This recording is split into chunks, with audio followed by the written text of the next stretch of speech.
Et nous sommes en ligne sur Europe 1 avec Jean Stellitano. Bonjour. Oui, bonjour. Merci d'être avec nous, secrétaire national du Secours populaire. De quoi avez-vous besoin très concrètement aujourd'hui pour venir en aide à ces milliers de familles?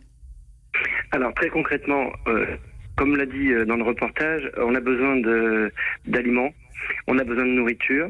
Et donc pour avoir cette nourriture, il faut de la logistique, il faut pouvoir l'acheter. Donc pour animer la logistique, il nous faut de l'argent. Donc effectivement, le nerf de la guerre, c'est l'argent, comme on l'a entendu aussi. Effectivement, les grandes surfaces se mobilisent autour des associations humanitaires pour leur apporter de l'aide, mais tout n'est malheureusement pas gratuit. Et l'argent reste essentiel pour pouvoir apporter la nourriture au plus près des familles les plus démunies.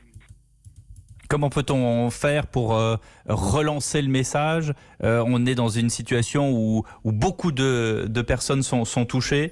Quel est votre message aujourd'hui?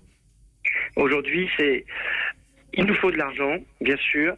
Il nous faut aussi détecter les besoins, parce qu'il y a des personnes qui sont aujourd'hui sous-alimentées, qui ont des grandes difficultés et qui n'osent pas ou qui ne savent pas appeler à l'aide. Donc j'interviens auprès des familles, des voisins, pour aller voir les plus isolés, voir s'ils ont besoin d'aide.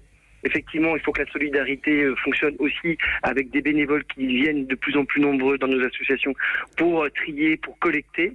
Et puis tout ça, avec de l'argent, on arrive à mettre en œuvre la solidarité entre associations. C'est un point très important aussi. Le Secours populaire est un acteur majeur, mais il a besoin aussi des autres associations pour mener à bien ce combat qui est colossal.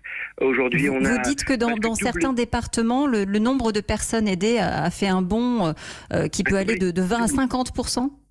Oui, on a même, puisqu'on a fait un peu le tour des fédérations, notamment par exemple sur les Alpes-Maritimes, on a doublé le nombre de personnes que nous servons à manger. Donc c'est absolument faramineux, c'est un tsunami et on en est qu'au début, parce que là on voit arriver une nouvelle population, des auto-entrepreneurs, des petits commerçants qui arrivent maintenant dans nos antennes. C'est un public qu'on ne voyait pas nécessairement, des anciens bénéficiaires qui retombent à nouveau dans la précarité.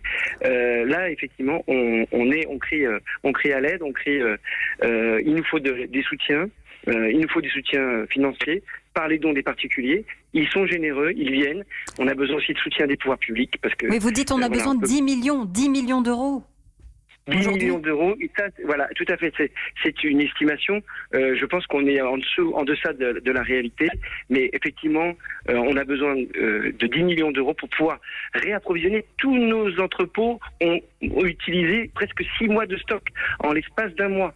Donc on comprend bien qu'on ne va pas pouvoir durer le 11 mai, c'est pas la fin de la précarité, c'est pas la fin des personnes qui n'arrivent pas à s'alimenter, ce n'est que la continuité, et on va avoir encore pour plusieurs semaines besoin de cette aide alimentaire, et donc il faut de l'argent pour pouvoir réassortir nos stocks et permettre d'apporter de l'alimentation. Et j'ajoute, pas n'importe quelle alimentation, parce que quand on est confiné et de manger des boîtes de haricots verts tous les jours, c'est juste impossible.